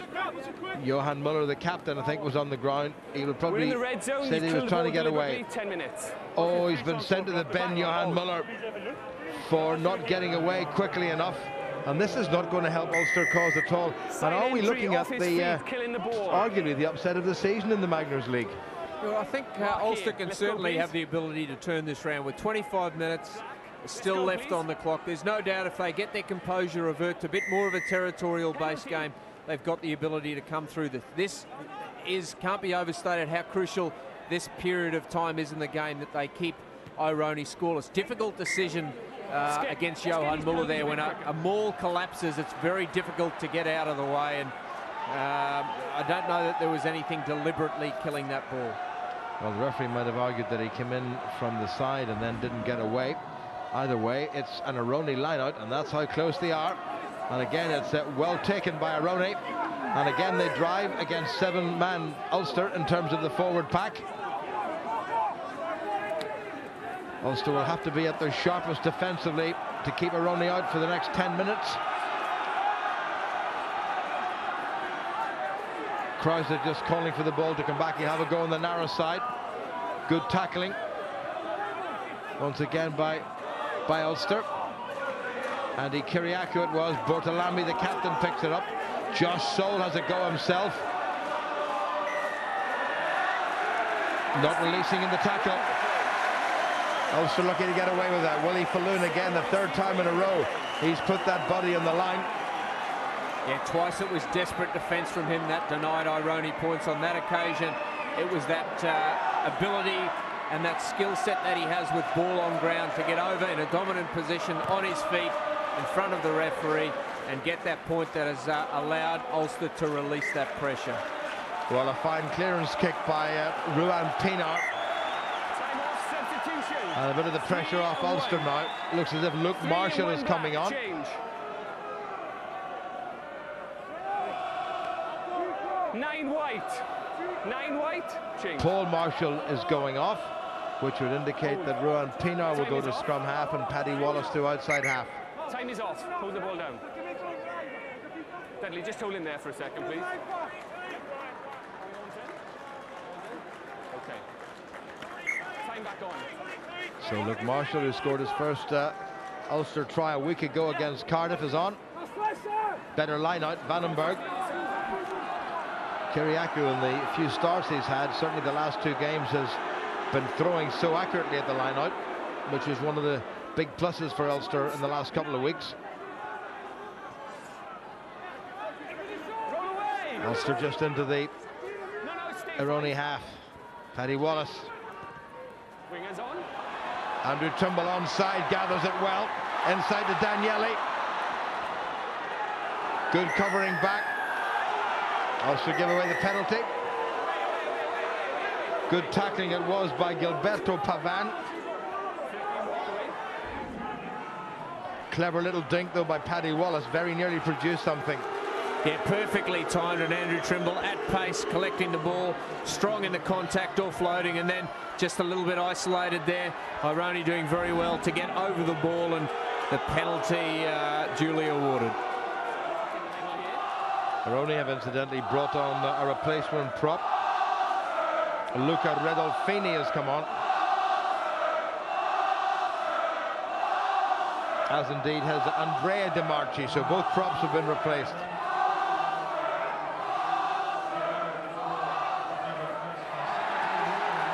Stolen by Ulster, but knocked forward in the process.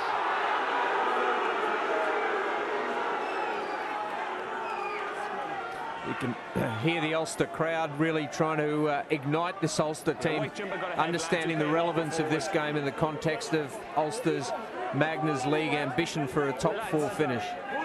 Well, we have to remember that with the third quarter all but gone, Ulster are still leading this game, so at the moment they're in a position where they picked up 4 points. If it remains 4 points, they'll not be unhappy, but they'll be a lot happier with the 5, needless to say. Crouch. Aironi scrum against 7-man Ulster. Well, that was straight into the second row, and Aironi gave away the penalty. Good work by the Ulster front row. Tom Court on the loose head side, and Declan Fitzpatrick on the tight head side. But that ball was into the second row. It was ridiculously crooked, but anyway. To the captain if you can, okay?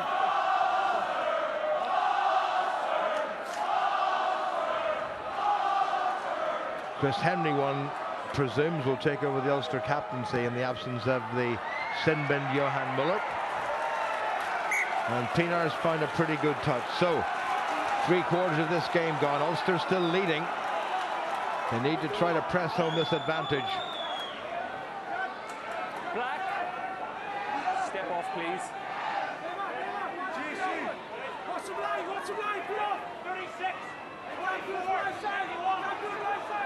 Kiriakou. Falloon does well as a secondary jumper. He might well have been interfered with when he was in the air. Referee saying play on. Ulster trying to drive forward, and that's the penalty against Aironi.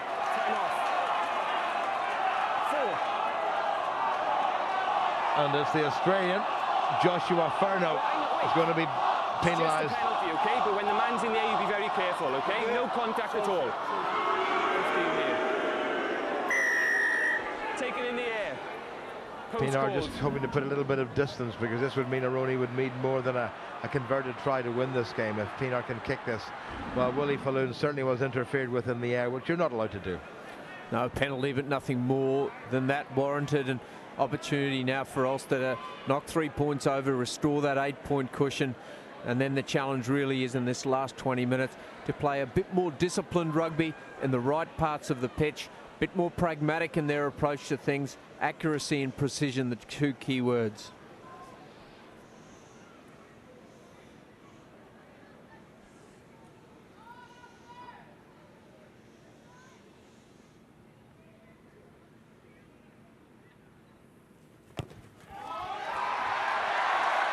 Well struck by Pienaar. 3 very valuable points, particularly in the context of Ulster being down to 14 men with the skipper Ruan Pienaar in the bin. So about 18.5 minutes remaining. Ulster up to 18 points, Aironi 10.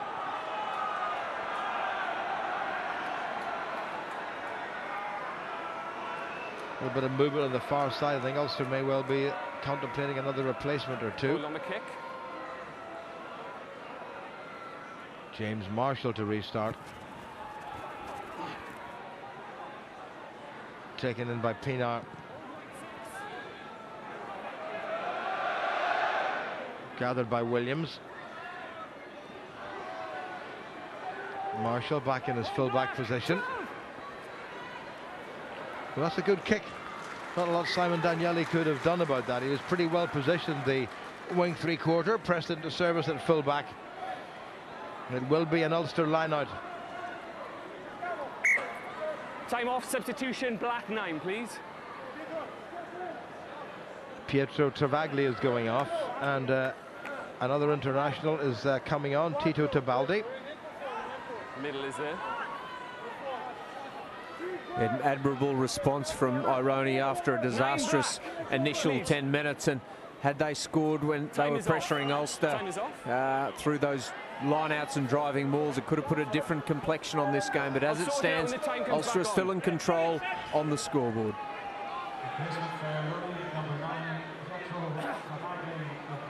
Black, step off. Well, not a bad man to have on the bench. 2 meters. Time back on. Andy Kiriakou, Ulster have got only 5 men in the line-out. Oh, Chrysler knocked it forward. Play on, says the referee. Tebaldi, Bortolami, Ferno. Good chance this now for Aironi.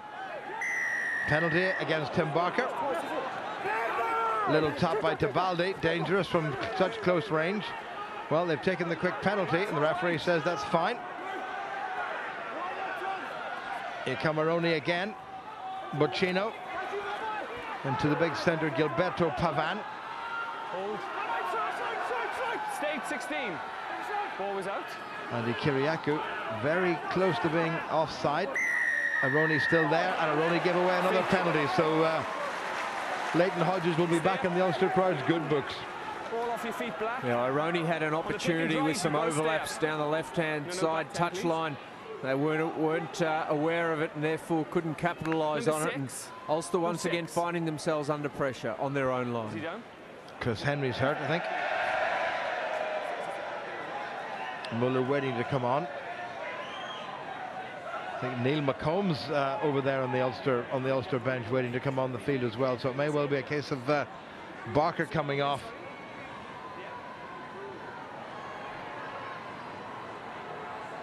(18-10), and after going 15-0 up after just 13 minutes, everybody thought we were looking at 20 or 30 or 40 there, but Aironi have come back very well, and Ulster have just gone off the boil.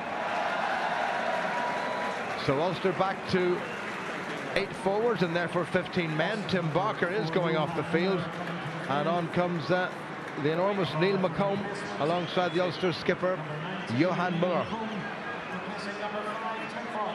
Watch the penalties in this area when you're in defence, okay? I might have to go to the pocket again. Neil McComb came on, had a very good game against Cardiff last week. This is Pienaar, and that's another excellent strike by Ulster's talented halfback.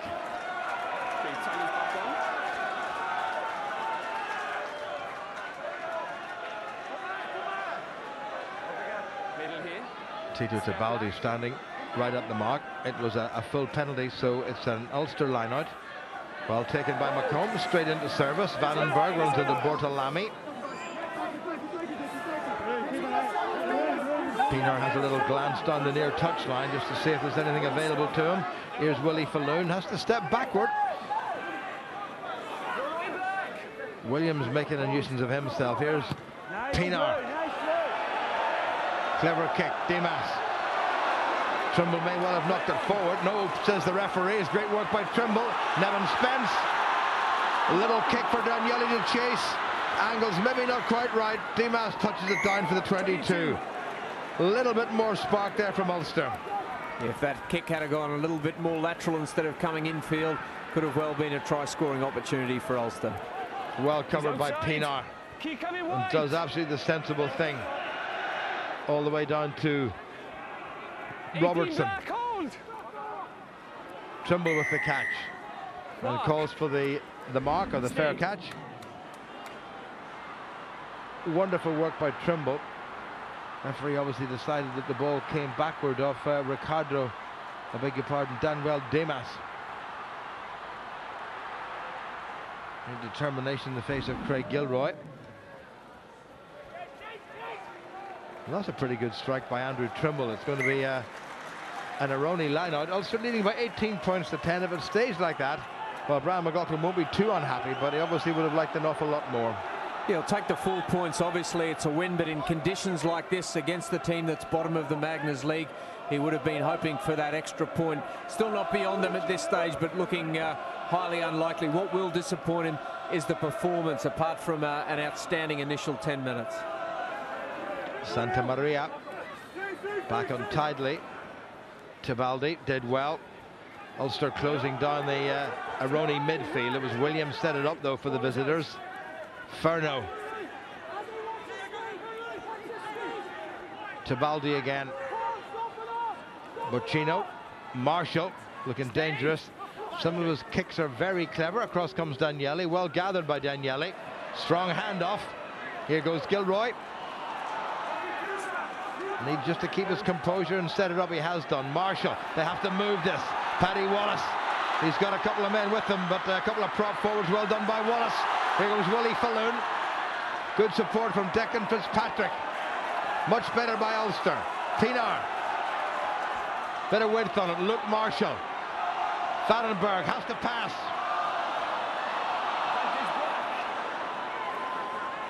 Well, that was an awful fumble.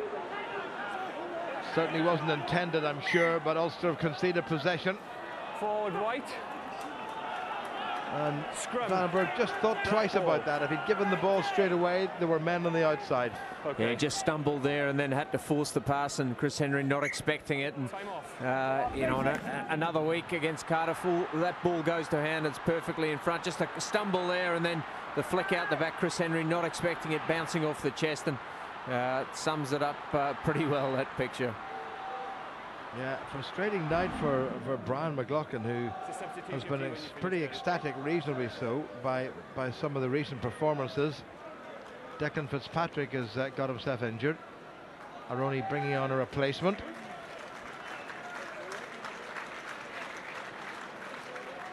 Tommaso Dapisa, the replacement hooker, has come on from Aironi, and they've also brought on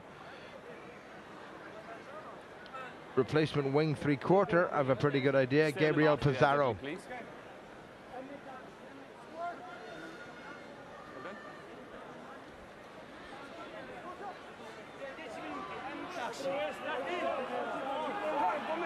new to the game, you've been on my engage. Crouch. Touch. Pause. Engage. Good solid Ulster scrummage. Well disrupted on the Aironi put-in, but here's a chance for Tibaldi. Vandenberg nails him, but that's well inside to Kane Robertson, who's the most dangerous man in the park. Robertson, as he got the legs of the Ulster defenders, well covered by Nevin Spence. Away comes Spence.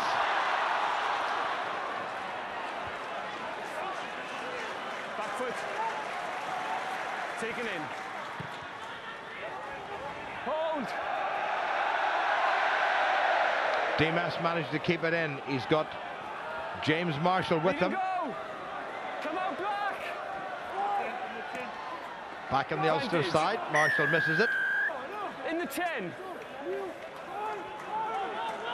The Aironi players were within the 10 metres. They didn't retreat when that kick was made.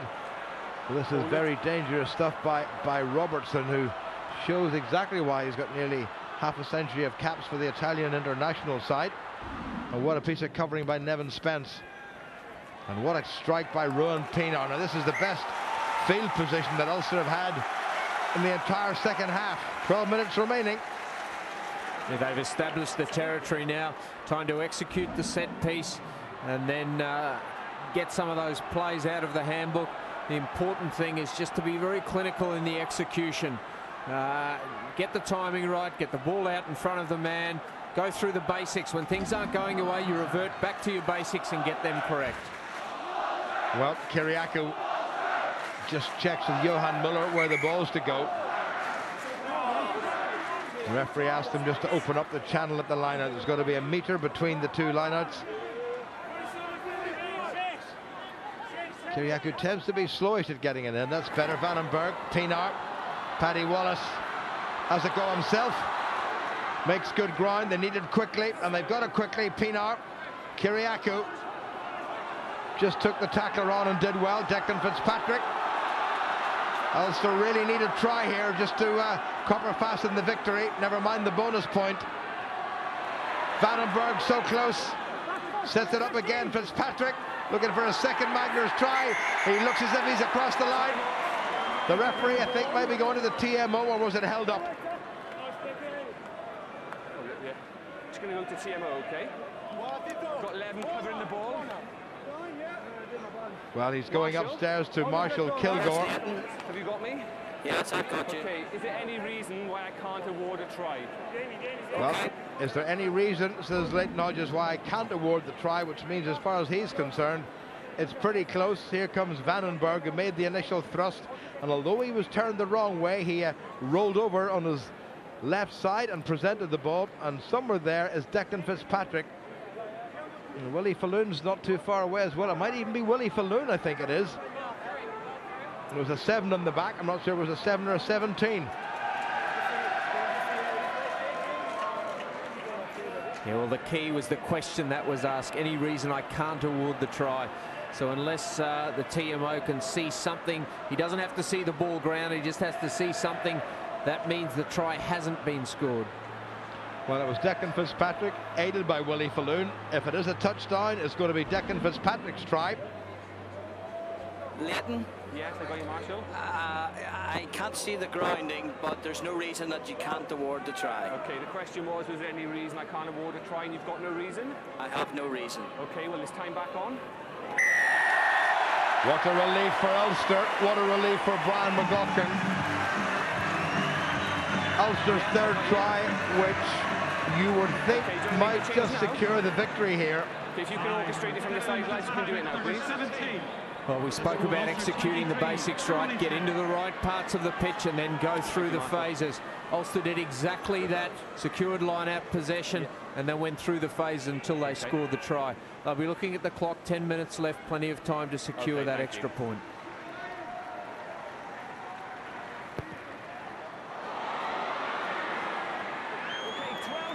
Pienaar has missed the conversion. Matteo Praticetti is going off the field, which means Gabriel Pizarro should be coming on. Robbie Diak has come on for Ulster. I think Willie Falloon has gone off. Oh, time is off.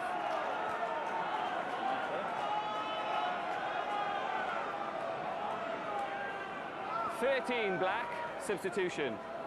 Praticetti is, not Praticetti, Pavan is going off, I beg your pardon. And another? There's Robbie Diak, who's been out of things for a while. You give me the wrong number. All changes done. Time back on. It is Gilberto Pavan who's gone off. And wearing 22 is Gabriel Pizarro.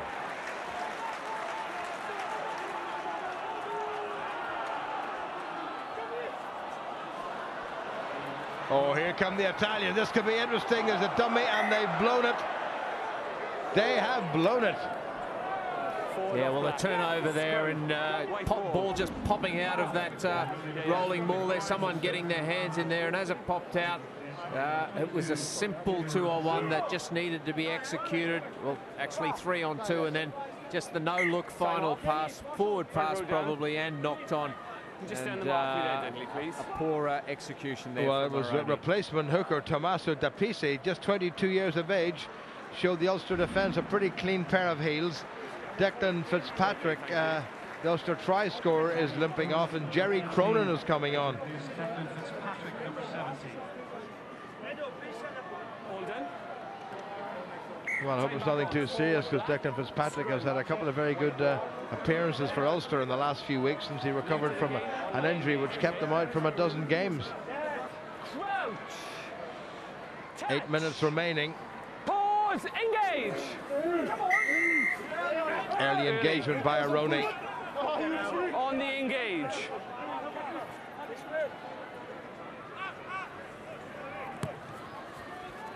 Pienaar wasting no time. What a belt he's given that one. Well taken in though. Dimas, keep coming, who's underneath it. Answer is Vandenberg, who lets it go. Oh, that's sloppy by Ulster. This could be dangerous. Back goes Danieli. He can't control. Well taken in by Paddy Wallace. Trying to get himself out of trouble. That's going to be a 5-metre scrum. Scrum. The shape of a rugby ball, bouncing all over, and another day it would have been scooped up and a counter-attack launch, but symptomatic of this game, just not going Ulster's way, and that ball bouncing around, plenty of people trying to get their hands on it and just unable to do so. And Paddy Wallace trailing back eventually gets it in his hands after a number of players tried to, and then tried to run his way out of trouble there, but just a swarm of black jerseys and ultimately too many there, and the touchdown in security. Well, the Aironi side have made another replacement. Second row forward Gorgi Biaggi has come on for Joshua Ferno. More on that in a moment. 5-metre scrum to Aironi. Can they press home this advantage? Is Williams going to do a big pick and drive? He's shaping up to it. No, he's given it. No, he's straightened. And there he goes, and he's very close. And I think he's got over. Referee's having a good look, and he's been held up. Another great piece of Ulster defence kept Williams out, and Aironi will be very cross with themselves. They had their chances, and they couldn't quite take them. 8 was on his back, lads, it's clear. Well, Robbie Diak did such a good job, as did Tom Court, and it was Court who just stayed steady, and Diak held him up, but Court got underneath him. Yeah, frustrating times for Aironi. They've been over that line a couple of times now, but unable to ground the ball. Another opportunity presents itself. Frustratingly for Ulster, they're in the wrong part of the pitch to be scoring tries and trying to secure an additional point. Pause, engage! Another Aironi scrum, and it's a good one. Williams, ball is out, well read by Rowan Pienaar. Here comes Tebaldi, sells the dummy, spirals and has a go himself. That's how close they are. Options on both sides. They're going straight for the Ulster line. And again, Ulster's defence is pretty good, but how long can it hold out for? Back foot 12, back foot. Aironi looking to move the ball to their right. Plenty of options out there. Not too many Ulstermen. If Aironi move the ball, there must be a try. They've got a 4-on-2 advantage. Roll away! Aironi looking for the pick and drive again. There they go. Good work again by Ulster in defence. But that line is getting ever closer for the men in black. Again, Ulster put the old bodies on the line. And again, they prevent the try. And again, it's an Aironi scrummage. Yeah, that's poor game management from Aironi. They had huge overlaps out to the right-hand side. Acres of space. And they chose to hit it up around the fringes where Ulster were very well equipped. Crop down there. Bit of a stoppage, an Aironi player in the wars. There's Tito Tebaldi, now 23 years of age. Back line. Yeah, on the line when you're defending. There's a lot of hands on the ball. We try to release quickly. Yeah. Okay.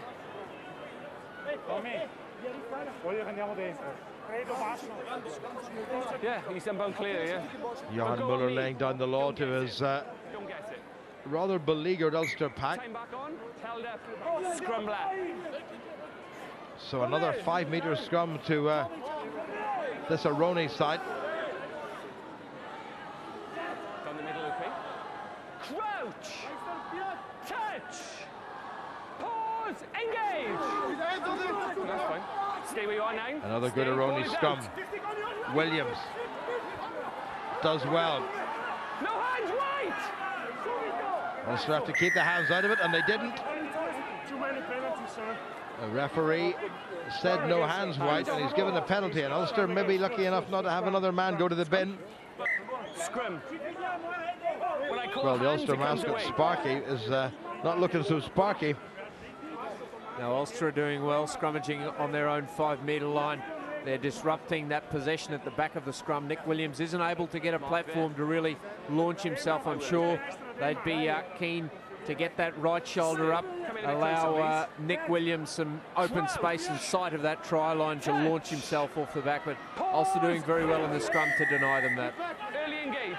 Free kick against Ulster for early engagement. And would you put your money on Aironi doing anything other than ask for another scrum? It's a free kick, not a penalty. So free kick to Aironi, and Marco Bortolami has opted yet again for a scrum. This must be number 6 and number 7, 5 metres from the Ulster line. Crouch, touch, pause, engage. Quicker ball by Aironi. Ball is out and 8 and bound. Williams drives, well tackled. Ball coming back on the Aironi side. Still there for Aironi. Still Ulster hold out.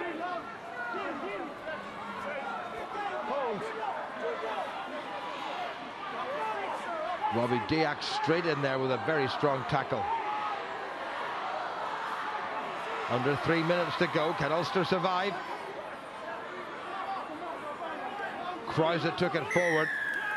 Penalty against Aironi. That might just steal it for Ulster. Well, they do take it quickly. This is interesting. Long ball now to Gilroy. He needs to look. Quicker ball. Diak. Paddy Wallace. Tackled by Josh Soul. Chris Henry. He's had a very good game. Marshall Kilgore telling the referee there's 2 minutes remaining. Luke Marshall. Still might be time for Ulster for a breakaway score on that bonus point that seemed absolutely sure after 15 minutes, and then all of a sudden didn't. Vandenberg. Scrum. Ulster get the scrummage. Minute and a half to go. Game seems to be there for Ulster in terms of the 4 match Bodies on points. the floor from both sides there, gents.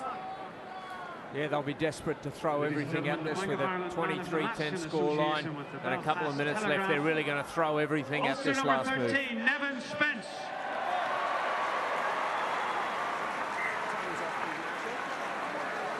Nevin Spence, according to the man of the PA system, has been named as the man of the match. You pick and drive, you've got to stay up. Body's going off. Clock has stopped under instruction from the referee. Sorry? Yeah, it's just under 2 minutes.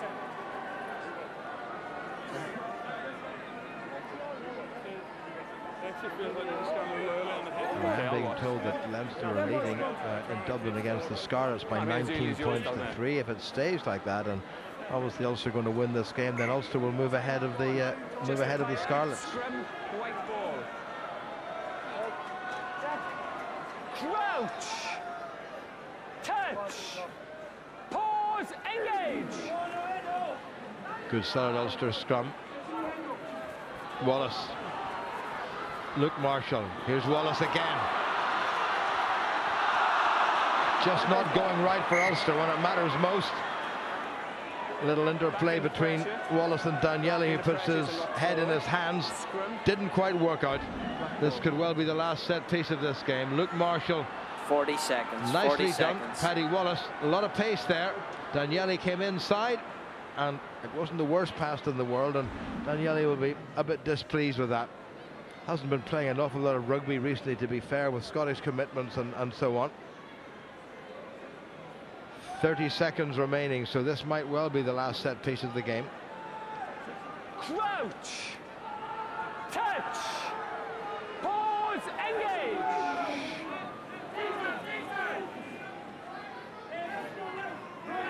Aironi will have to try to run this. Marshall back in the outside half position.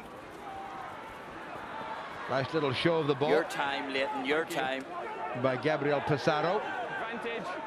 Still there. Ulster have given away a penalty. Referee playing advantage. Is there time for it? Mark is here. Well, they don't have time to kick the ball into touch and go for the line out. And there's no point in them going for the penalty, because that's not going to give them a losing bonus point. Here goes Williams. They have to strive for a converted try. Tibaldi. Tommaso Dapis. Tibaldi again. Bortolami, the skipper, into no man's land. Good Ulster defence. They've been under pressure for the last 10 minutes or so. Replacement prop, Redolfini. And roll away, wait, no. Tibaldi, Williams. Well tackled by Diak, who's impressed since he's come on. Tibaldi again trying to dig it out. Ulster have drifted away to their left. Inside. Rubini tries to set it up for Aironi. A converted try would give Aironi a losing bonus point. And they might just do that. There's a bit of a fumble by Kane Robertson, who's been so assured all evening. Still there for Aironi. Redolfini again, the replacement. Tibaldi misses out Josh Solt. Good tackle by Andy Kyriakou. Still Aironi come forward. Tommaso Dapis. Bit of support from Pizarro. Tibaldi tries to put the ball inside. This is good stuff. Still there for Aironi. They're only 5 meters away. Great piece of tackling by Andrew Trimble, who thundered in off his wing. He's got to step away from the ball, though. Andrea De Marchi, the younger of the prop forward brothers. Watch those when the ball comes away. Well, Ulster battling away, mainly through Andrew Trimble. Crowd just desperate for this whistle to go now. Here they come again. Marshall looking for a second try, very nearly through. Vandenberg with the covering tackle. Dimas has got in there. Little dummy now by Tibaldi. Dimas come away by Ulster. Nicely done. Here goes Gilroy. Gilroy kicks and he chases. Is this going to be the most dramatic of finishes? All the way back goes Kane Robertson, and he has to put it into touch under pressure from Craig Gilroy. And Brian McLaughlin will be reflecting on how the bonus point eluded Ulster. Well, the answer was a very spirited Aironi after Ulster, well, did so well. 15-0 up after 13 minutes, 15-10 up at half-time, then 18-10, but right at the end, Declan Fitzpatrick's try has made victory sure for Ulster. Final score at a very, very nervy Ravenhill is Ulster 23, Aironi 10.